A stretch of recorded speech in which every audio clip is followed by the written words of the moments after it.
ഏകാരോഗ്യം പദ്ധതിയുടെ ഭാഗമായി പഞ്ചായത്തിൽ സാമൂഹ്യാധിഷ്ഠിത നിരീക്ഷണം ശക്തമാക്കുവാൻ ഏകദിന ശില്പശാലയിൽ തീരുമാനമെടുത്തു.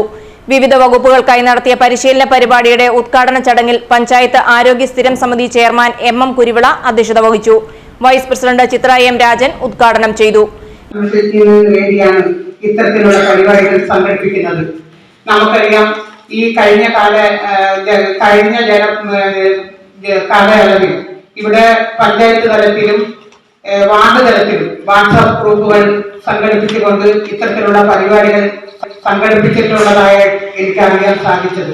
പുതിയതായി തിരഞ്ഞെടുക്കപ്പെട്ട ജനപ്രതിനിധികൾ പുതിയ പാഠ്യസമിതികൾ വന്നുകൊണ്ട് ഇതിനെ വിപുലമാക്കിക്കൊണ്ട് ഇത്തരത്തിലുള്ള പരിപാടികൾ നല്ല രീതിയിൽ പൊതുവായി നമുക്കിപ്പോൾ സന്തോഷ് സാർ പറഞ്ഞതുപോലെ തന്നെ എല്ലാം ഈ കാട് നിറഞ്ഞു നിൽക്കുന്ന നമുക്ക് ആശാപ്രവർത്തകർ തന്നെ നമ്മുടെ പഞ്ചായത്തിൽ തന്നെ വലിയ ഒരു കൂട്ടായ്മയോടുകൂടി പോകുന്ന ഈ സാഹചര്യത്തിൽ നമുക്ക് വരുമെന്ന് പ്രതീക്ഷിക്കുന്നു, ആൾക്കാർ വരുമെന്ന് പ്രതീക്ഷിക്കുന്നു. എന്നാലും നമുക്ക് ഇവിടെ കൊണ്ട് തന്നെ ഈ ശില്പത്തല നല്ല രീതിയിൽ വിപുലമായി നമ്മുടെ സമൂഹത്തിൽ നല്ല രീതിയിൽ മുന്നോട്ട് കൊണ്ടുപോകാനായിട്ട് ഈ ശില്പത്തലയ്ക്ക് കഴിയട്ടെ എന്ന് ആശംസിച്ചുകൊണ്ട് ഇവിടെ എനിക്ക് പ്രസിഡന്റ് ആയിരുന്നു, നമ്മുടെ ബഹുമാനായ പ്രസിഡന്റ് ആയിരുന്നു ഈ ശില്പശാല ഉദ്ഘാടനം ചെയ്തത്.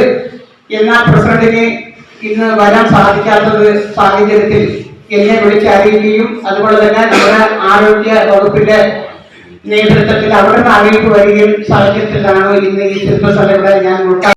യോഗത്തിൽ medical officer doctor Solomon A Joseph, panchayat വികസനകാര്യ സമിതി ചെയർമാൻ രഞ്ജിത്ത് ആർ, ഗ്രാമപഞ്ചായത്ത് അംഗങ്ങളായ Jacob G, Jayamon Jayakumar, Ayurveda medical officer doctor Tony എന്നിവർ സംസാരിച്ചു. Health inspector Santhosh Sharma, doctor NT Ashakumari, doctor Solomon A Joseph, health inspector Santhosh Sharma എന്നിവർ വിവിധ വിഷയങ്ങളിൽ ക്ലാസ് എടുത്തു. പരിപാടിയിൽ ജനപ്രതിനിധികൾ, വിവിധ ഡിപ്പാർട്ട്മെന്റ് പ്രതിനിധികൾ, ആരോഗ്യ പ്രവർത്തകർ എന്നിവർ പങ്കെടുത്തു. News bureau, Elappara.